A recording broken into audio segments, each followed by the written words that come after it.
everyone, it's another great day of learning. My name is Teacher Pao, your grade 10 arts teacher. Join me in exploring a world full of colors, patterns, and creativity. Let's all create art from the heart.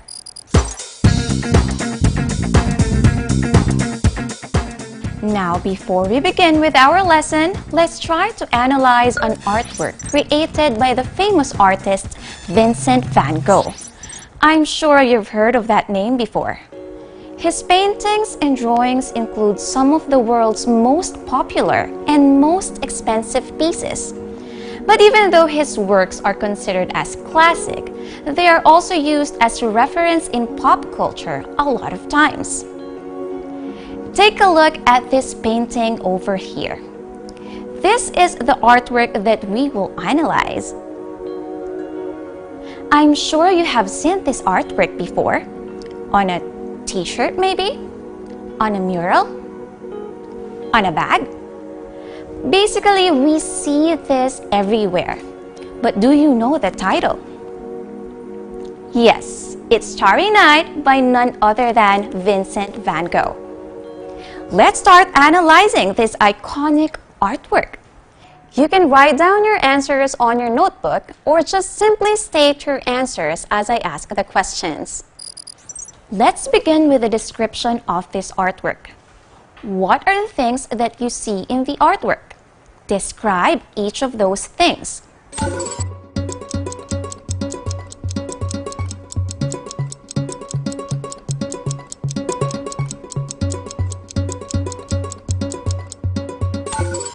Now on to interpretation. What do you think Van Gogh wanted to imply in his artwork? Is the title Starry Night appropriate for the image? Why do you think so?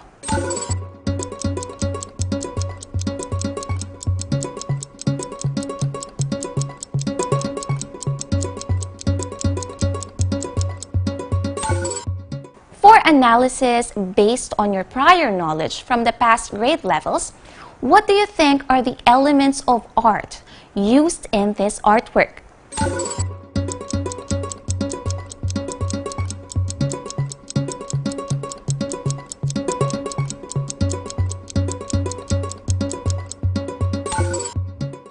Last one is judgment. Is this piece of artwork worthy of appreciation? Why or why not?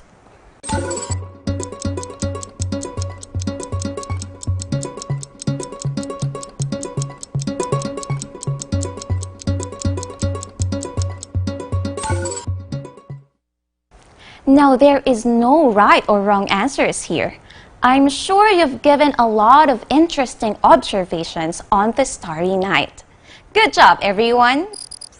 The word design indicates both the process of organizing visual elements and the product of that process. It is a result of our basic need for meaningful order. Some designs are so well integrated that they have qualities beyond a mere sum of their parts. Such are said to be beautiful, interesting, absorbing, or surprising. Art and beauty can be expressed in many ways. In natural beauty of huge old trees, or in the created beauty of a painting of those trees, like in the case of Van Gogh's large plane trees. Depicted in his paintings are the principles of design that made his work beautiful, fascinating, and expressive. So what are these principles of design? We have 6 of them: unity and variety, balance, emphasis in subordination, contrast, repetition and rhythm, and scale and proportion. Let's discuss the first principle of design: unity and variety. Look at it this way. When you watch a choral performance, there are various types of voices we hear: soprano, tenor, alto, and others. But when we listen to them singing all together, there is harmony. Different voices, but they are one.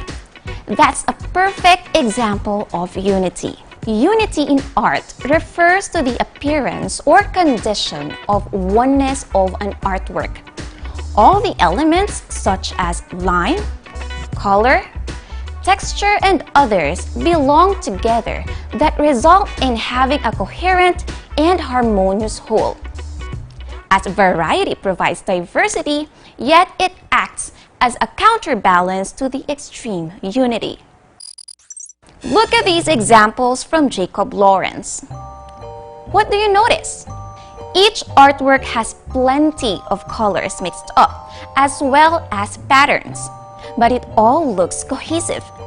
The visual themes were established with the use of lines, shapes, and colors.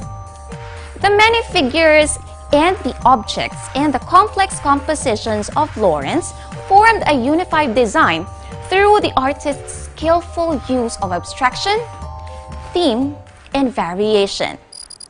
Next is balance. When you're riding a bike, balance is the key element to keep you moving and to avoid accidents. In art, balance is the condition in which acting influences are held in check by opposing forces, or what is in the left side should appear on the right side.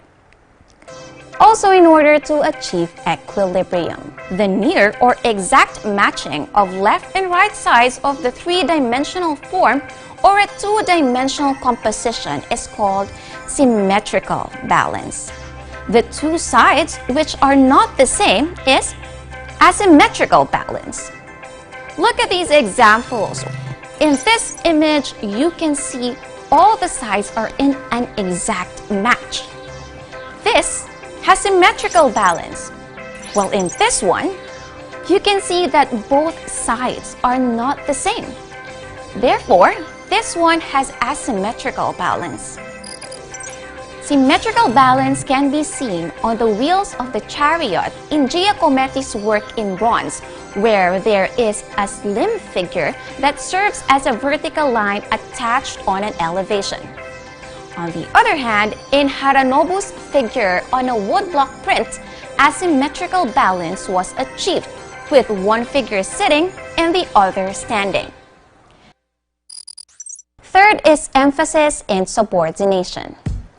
When we are telling a story to other people, we tend to give emphasis on the key parts of our story. That way, the listeners will focus on the important information.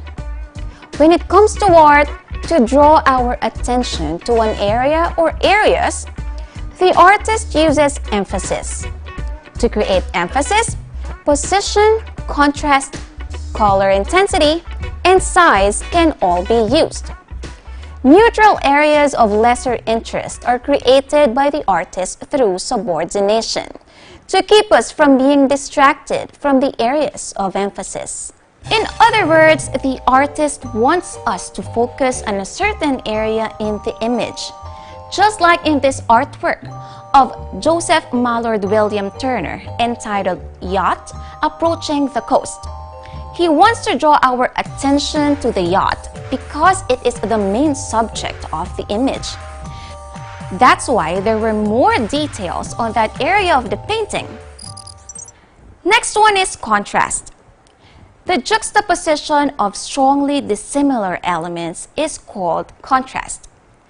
Dark set against light, large against small, bright colors against dull are examples of contrasts. Visual experience becomes monotonous without contrast. Contrast can be seen also in the thick and thin areas of a single brush stroke. And this luster-painted bowl is a perfect example of that. Then we have repetition and rhythm. When we listen to music, we tend to remember the songs which have repetitive lyrics and melody. In art, the repetition of visual elements gives a composition of unity, continuity, flow, and emphasis. Rhythm is not only found in music. Rhythm in the visual art is created through the regular recurrence of elements with related variations. Not an exact copy, but with uncanny similarity to one another. Just as in this Buddhist mandala called the Womb Realm from the 9th century, the pattern emphasizes the unity of purpose shared by these thousands of figures, each an embodiment of the ideal of compassion. The last principle is scale and proportion. When you're writing an essay, you have to make sure that the idea of each paragraph is somehow connected to the other paragraphs in the essay. That's also how it is in art. Scale is the relation of one thing to another. It is one of the first decisions an artist makes when planning a work of art. Proportion is the size relationship of parts to a whole. Look at this artwork from Jose Clemente Orozco. The artist made sure that the size relationship of the different elements in the image is proportioned to one another.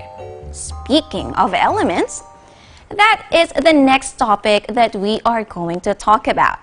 The elements of art. The elements of art are its qualities or properties. And these 7 elements are line, shape, space, value, color, texture, and perspective. Let's discuss each one, starting with line. Line is our basic means for recording and symbolizing ideas, observations, and feelings. It is a primary means of visual communication. Lines always have direction. They are always active. Lines have different variations, and these are the following: actual line, implied line and implied curved line, actual straight line and implied curved line, line created by an edge, vertical line or attitude of alert attention, horizontal line or attitude of rest, diagonal lines or slow action and fast action, sharp jagged lines, dance of curving lines, hard line and soft line, ragged irregular line. The second element is shape. Shape refers to the expanse within the outline of a 2-dimensional area or within the outer boundaries of a 3-dimensional object. It may be geometric, which tends to be precise, or regular, like circles, triangles, squares. Just like this tablet, it's a rectangle. Or this compact powder, which is a perfect circle.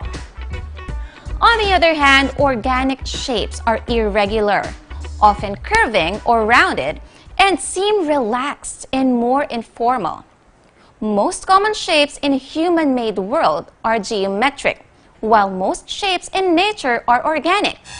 Just like this leaf, we cannot really tell what shape this is, can we? Moving on. Mass is a physical bulk of a solid body material, and it has a 3-dimensional area. This example from Henry Moore is considered as mass in 3 dimensions since it is a sculpture, while this one from Pablo Picasso is mass in 2 dimensions because it's on paper. Third element is space. Space in a work of art refers to a feeling of depth or 3 dimensions. It can also refer to the artist's use of the area within the picture plane. The area around the primary objects in a work of art is known as negative space, while the space occupied by the primary objects is known as positive space. These are the diagrams of clues to spatial depth in 2-dimensional surface: overlap, overlap and diminishing size, vertical placement, overlap, vertical placement, and diminishing size. The next element is value. Value refers to the lightness and darkness of surfaces. It ranges from white to various grays to black. It can be a property of color or an element-independent color. Chiaroscuro is the use of gradations of light and shade, in which the forms are revealed by the subtle shifting from light to dark areas. This technique was developed during the Renaissance period to create illusion that figures and objects depicted on a flat surface appear as they do in the natural light conditions.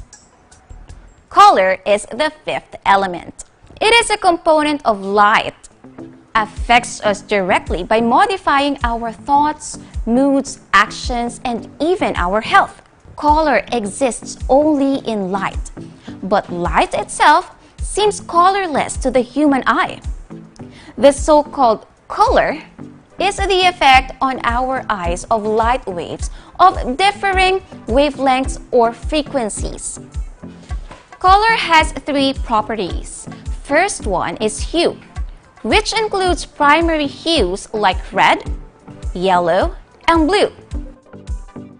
Secondary hues consist of orange, green, and violet, while the intermediate hues are located between the primary and the secondary hues, of which they are composed. Second color property is value, which refers to the relative lightness and darkness from white through grays and black. Third and last property of color is intensity, also called as saturation. It refers to the purity of a hue or color.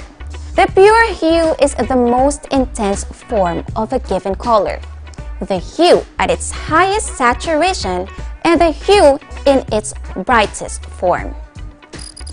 The sixth element of art is called texture. The textile qualities of surfaces or to the visual representation of those qualities is referred to as texture. In visual arts, actual textures are those we can feel by touching. Simulated textures are those created to look like something other than plain on a plain, flat surface.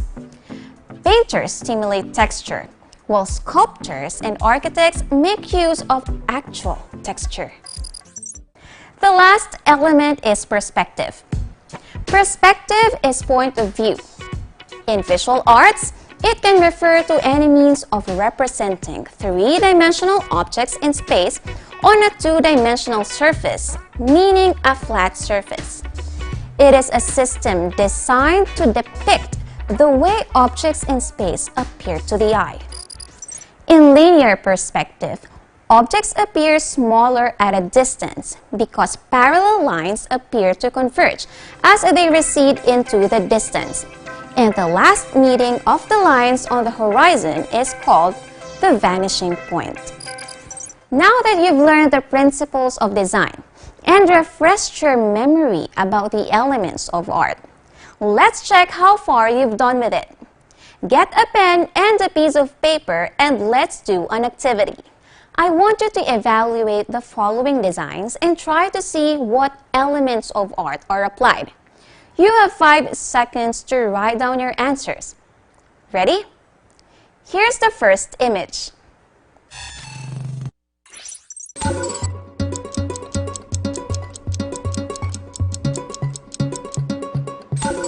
Time. The correct answer is line. Number 2.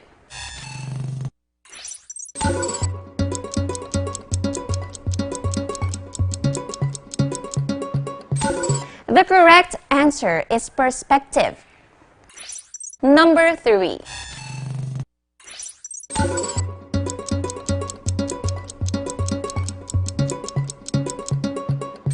All right, what's the answer? Yes, it's color.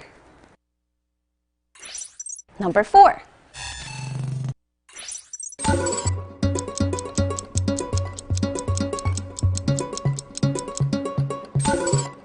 is up.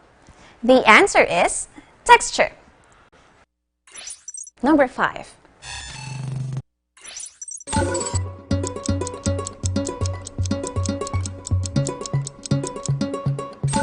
The answer is line. Number 6.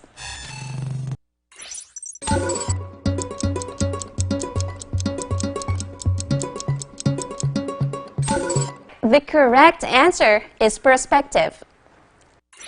Last number, number 7.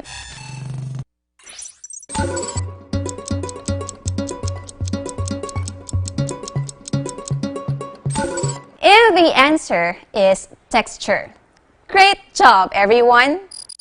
I hope you all had fun while learning today. But before we part ways, I'd like to give you a homework to further test your learnings from today's lesson. On page 17 of your learning module, you will find an activity entitled, Let's Dig More. You will see this picture there, and you will have to copy the design and draw it on a piece of paper using a pencil.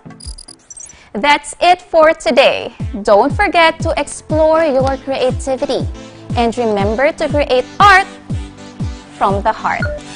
This has been Teacher Pao, and I'll see you again soon, only here at DepEd TV.